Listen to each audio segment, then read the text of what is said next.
the majority of business objectives are met through teamwork. So if you have a growth mindset and you are willing to do whatever it takes to meet the goals of the business, but you aren't able to leverage EQ skills to bring the rest of the team with you, then your ultimate goals for your business will likely fail. 1, 2, 3, 4. Welcome to the Emotional Intelli-Gents podcast, a podcast diving into how emotional intelligence can be unleashed to turn great people into great leaders. And now, your hosts, Ismail and Samir. Hello, and welcome again to the Emotional Intelli-Gents podcast, where we help current and aspiring leaders level up their ability to achieve greatness in the workplace. I'm Ismail. And hey everyone, I'm Samir. All right, Samir. So in today's episode, we're going to be talking about a topic that, in my personal opinion, has really become a movement in its own right. And that concept or topic is going to be a growth mindset. Ah, yes, the growth mindset, indeed. The cousin of emotional intelligence. And as you aptly put it, Ismail, the movement related to growth mindset is definitely worth us taking some time to discuss today. And particularly, I think the focus of our discussion today will be looking closely at the cross section between the growth mindset and emotional intelligence. That's right. So why don't we jump right on in? All right, let's do it. So this concept, like the phrase growth mindset, it's really taken hold in the last decade or so. And I think one of the primary catalysts for that is for making growth mindset such a household term that we frequently hear is the school system, in my opinion. And they've really identified the importance of a growth mindset and recently have placed a ton of importance on teaching that mindset to the students. And we're talking about as early as kindergarten. You're right. And, so as a professional, I think you and I have both become familiar with the term growth mindset as it pertained to work or confronting various challenges at work. But, when it really hit home for me as something that I need to be digging into more was actually when my daughter, she came home from school one day and I think she was maybe in first grade. She asked me to make her some elaborate snack. And I said, no, I can't do that. And she said, Daddy, you gotta have a growth mindset. And I'm like, what? What? I gotta have a what? And so I remember thinking to myself, my daughter can't already know more than me about something. So I went down the rabbit hole of Googling and researching about the growth mindset. And I found the topic actually really fascinating. And so it was a Stanford University psych professor by the name of Carol Dweck who coined the term growth mindset.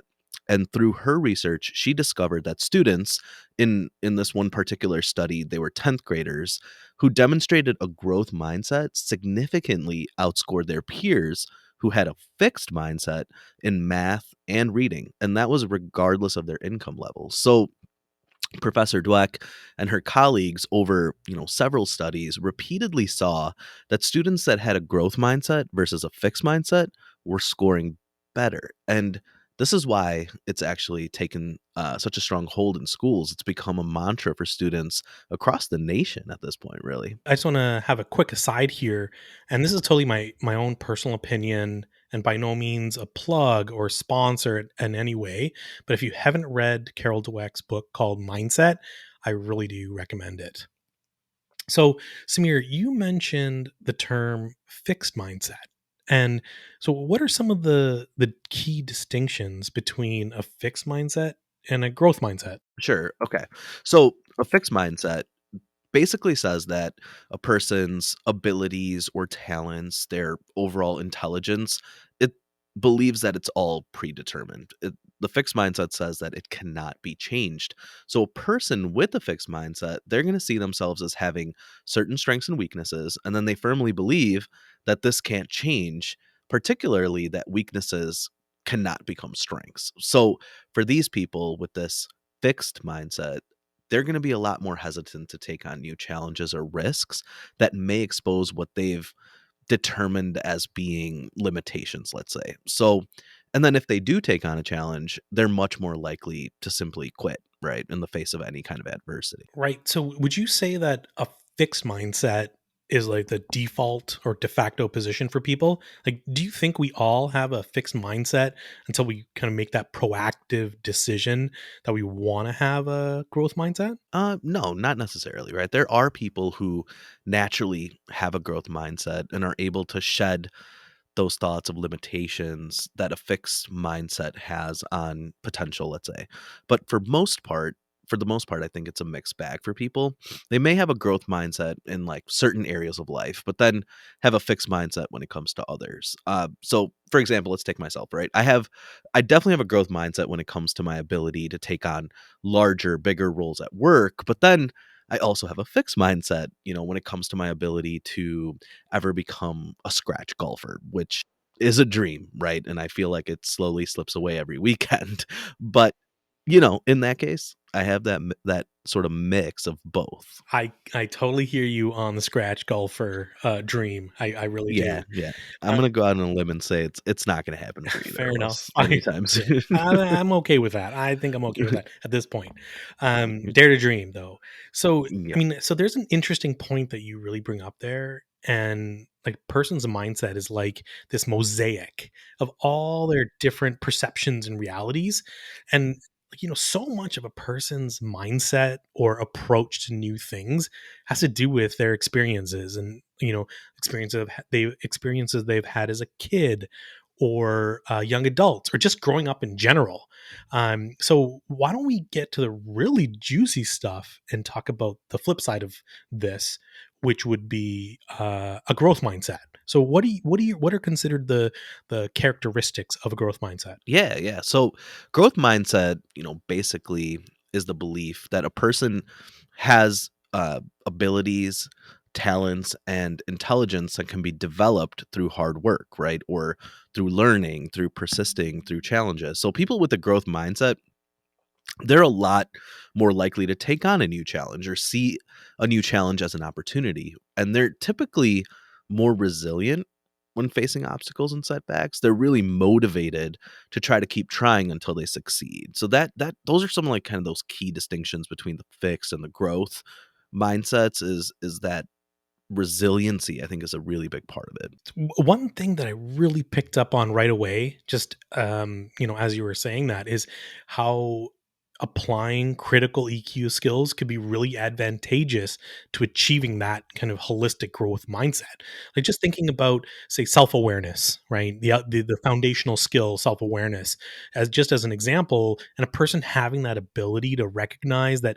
Let's just say, like in the face of some insane setback or failure, like an urgent need to identify their own state, their own emotional state at that moment, and being able to separate the facts versus a knee-jerk reaction, which we know is most undoubtedly going to happen, and it's going to be from the perspective of like a negativity or a defeatist. Yeah, yeah, 100%. But you're jumping the gun on us here. Okay, So all right. hold that thought because I in our next segment, that's what we're going to talk about, right? The application of these core EQ skills that we've talked about in our previous episodes and how those fit in to cultivate and succeed really within a growth mindset. So, shall we jump ahead to that? Sounds awesome. Hey, if you've enjoyed the show so far or found some helpful information, check the show notes where you can join our mailing list, get additional EQ tips and tricks, and also stay up to date on upcoming topics and events. All right, so I'd say we've clearly defined what growth mindset is. So, I Mhm. mean, just based on what you've talked about and our collective knowledge, why don't we go through some of the key characteristics that kind of encompass what a growth mindset is? Sure. Right. So, some of the things that I heard you say were, or allude to at least, were embracing challenges as learning opportunities.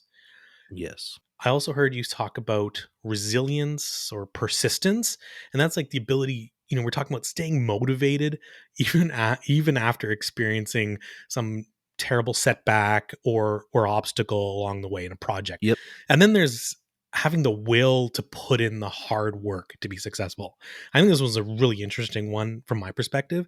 It's understanding like, how crucial just hard work is to achieving success, and like that success in air quotes, right? Not just It's not just some walk in the park by opening your mind. It's really, you got to put in the effort. Mhm. Yeah, And then, someone who allows themselves to learn from failure, I think, is key. We've talked about in one of our previous episodes about feedbacks, like being able to take it in as well, sure. but being able to learn from that, being able to pivot, adjust, and frankly, just decide to move forward is, to me, a key for growth mindset as well. And Ismail, I think another important one that folks with a growth mindset focus on the process, right? They learn along the way rather than just focusing on the result. That's another one that's really important is focusing on process. Yes, I mean, I think that is a really good one.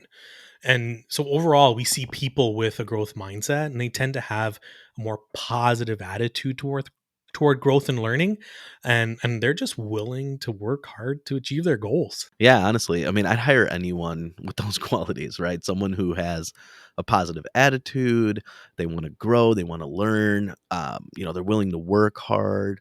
So, the ideal team member is kind of what you're describing in so many ways, right? Having people on our teams that have that type of mindset, because inevitably, any business goal that we have will be met with challenges. It will be met with setbacks.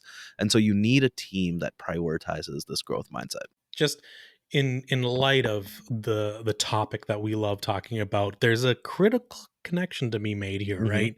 So to make strides and feel successful, particularly in the workplace, with this coveted growth mindset, individuals really need to pair that with more emotional intelligence. Okay, and do you think that you can have one, but then not have the other? Sure, you can. So you see it in team members and leaders all the time, right? They are relentless in their mission to hit their goals, their targets. They clear roadblocks like their Mack trucks, and they work crazy hard. But then Yep, there's this other side, like due to a lack of EQ skills, they alienate their team or end up using toxic techniques. And so while they may clear roadblocks and be that like lightning in a bottle, they do it in a way that damages others. definitely been there. So, yeah, absolutely. I 100% agree. That's in the workplace, what you're describing. I'm just thinking about, even in other walks of life, like you look at an artist or a sports figure, we've all heard about or seen who go to like these extreme Yeah. lengths to perfect their crafts and they reach the pinnacle of their profession, but it often comes at a personal cost to them, right? So, when we turn the focus to the workplace, we understand that the majority of business objectives are met through teamwork.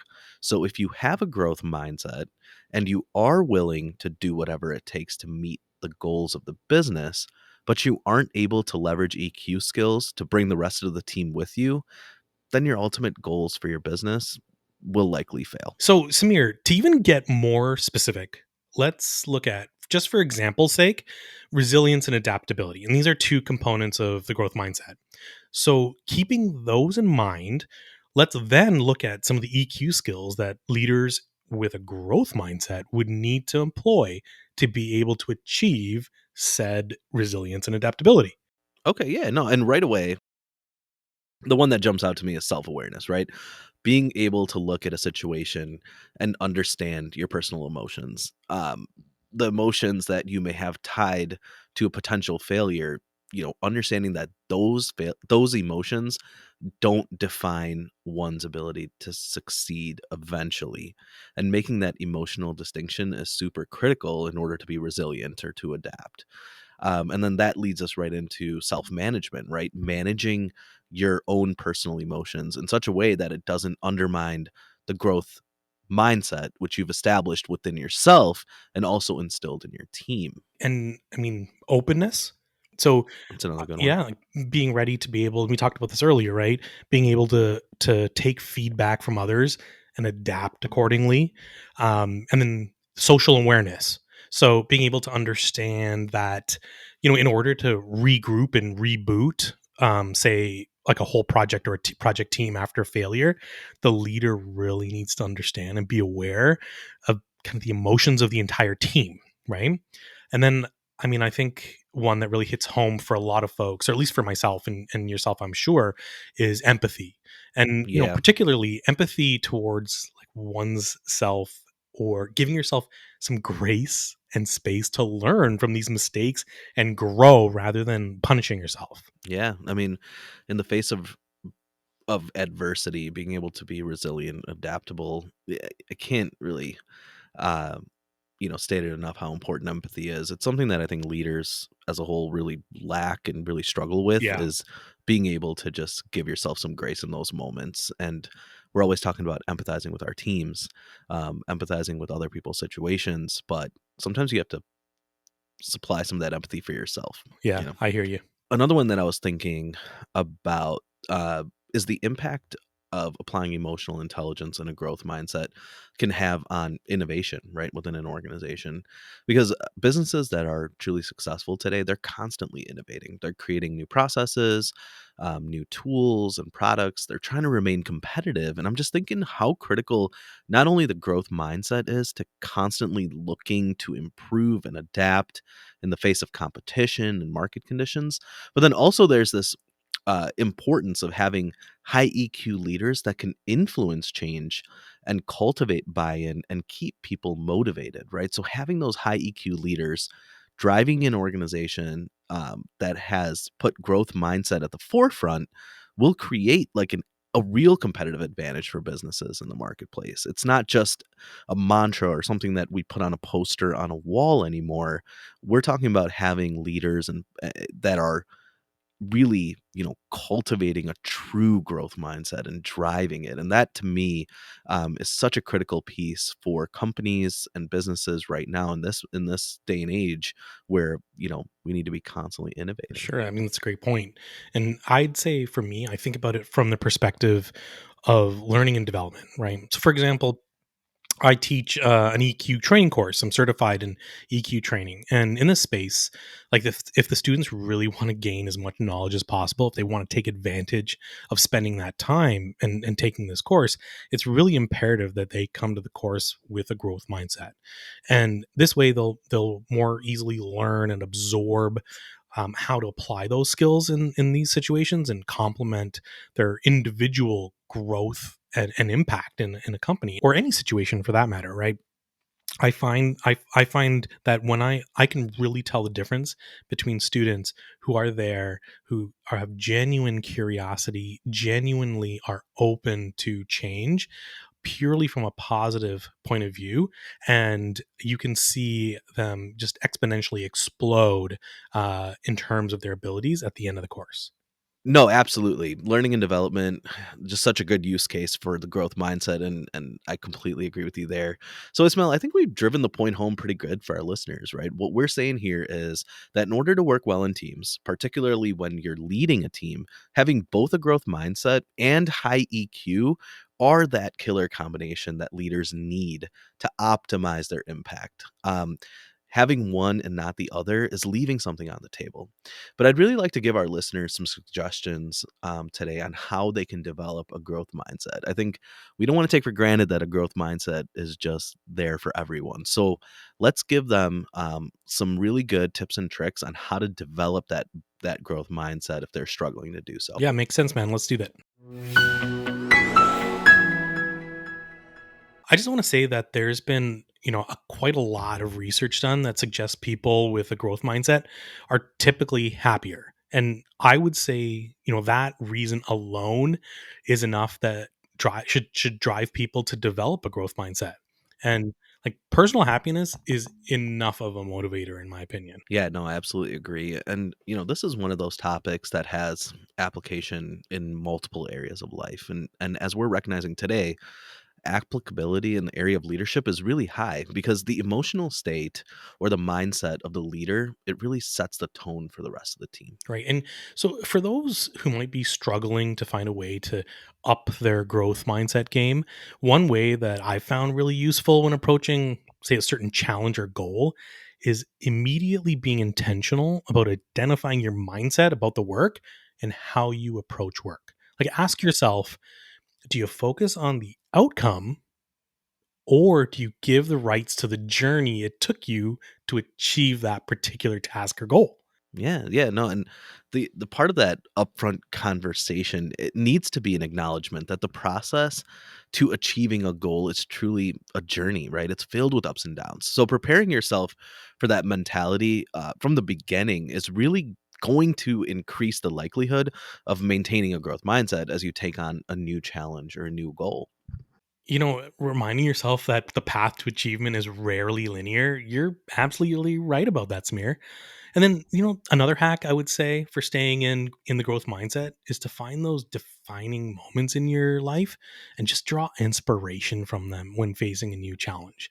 Like, for example, let's say for me, when I'm either starting a new role or taking on a huge project that I'm just feel so overwhelmed about, I draw inspiration from the fact that in my early 20s, I was young, I was naive, I was broke, but for some reason, I still decided to move across the ocean to London. And I went there with no job.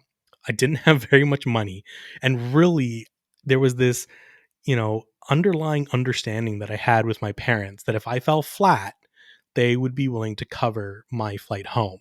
And I was living in Canada at the time, and I would say like that was enough for me to take the plunge. I was like, okay, I'm gonna That be was enough. That was all the reassurance you needed. Just yes, hope, like, if I fall flat, I'll at least be able to get back at home. least get back home. I'm not gonna be. I don't need to swim or anything like that, right?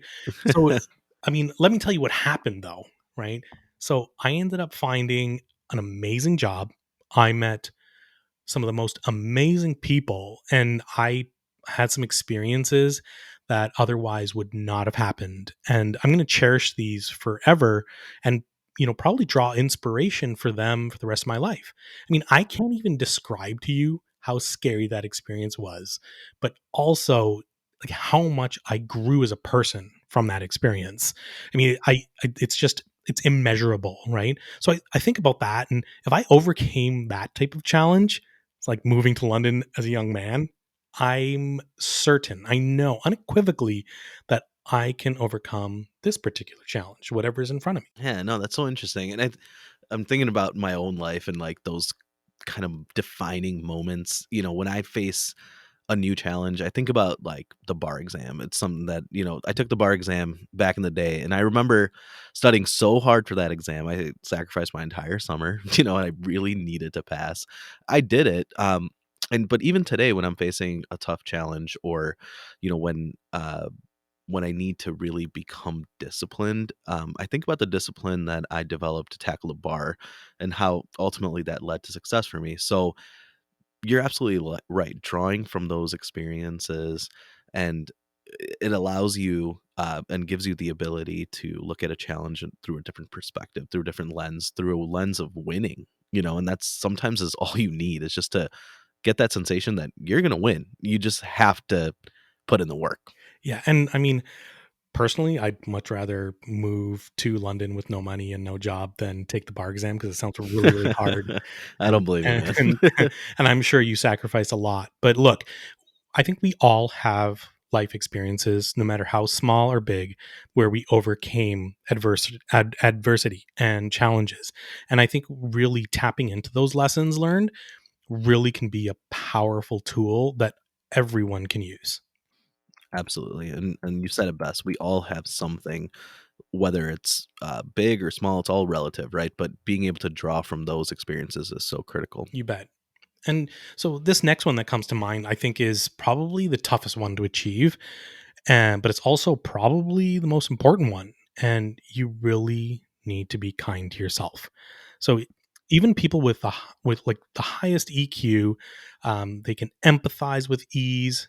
I would say they often struggle to give themselves some grace and empathy. We talked about this earlier, and like empathy for oneself is such a powerful tool as well, and people with a growth mindset, they need to learn to be kind to themselves and avoid this negative self-talk when facing a point of failure. It needs to be a point of a learning for them, in my opinion. Being kind to yourself, especially when getting feedback. One other tip worth sharing is a phrase we often hear. We hear the phrase embrace the power of yet, right? When the negative self-talk kicks in, we've all experienced, right? Like tagging the word yet to it, it really helps frame the conversation different. Yeah, like Samir can't hit his driver straight to save his life. Yet. Yes. Exactly. Yes. I mean, just adding that small word yet, it can take something that you view as a failure and turn it into a goal.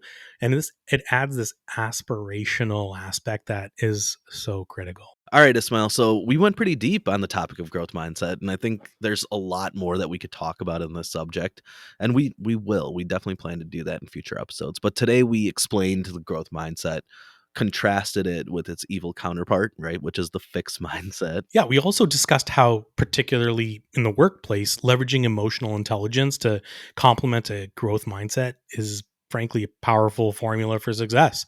And I mean, you also have some practical ways you can start to develop a growth mindset that I think you can just tuck into your back pocket for now. Yeah. So I think that about covers it for us today. I think it does. And that's it. Thanks for listening. This show really wouldn't be possible without you. If you're a fan of the show, please take a look at the show notes where you can find more information about the podcast and information that can support you, as well as info on how you can support us. Thanks, Samir, and thanks to everyone listening. Until our next episode, remember the famous words of fictional character Captain Jack Sparrow. The problem is not the problem. The problem is your attitude about the problem.